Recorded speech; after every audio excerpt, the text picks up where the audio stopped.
You are looking at Julian's pronunciation guide, where we look at how to pronounce better some of the most mispronounced words in the world, like this other curious word. But how do you say what you're looking for today?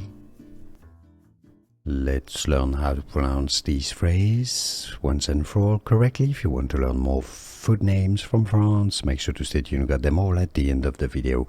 This means seafoods, or sea fruits, as we say in French, literally sea fruits. Fruits, which is French for fruits, the S is silent, fruits de mer. Mer is French for the sea, so fruits from the sea, or fruits of the sea. Fruits de mer, fruits de mer. In English, if you cannot pronounce French perfectly, fruits de mer, fruits de mer. Here are more videos on how to pronounce more confusing words and names too many mispronounced. Like this video if you found it useful. I appreciate your support. I'll see you soon and thanks for watching.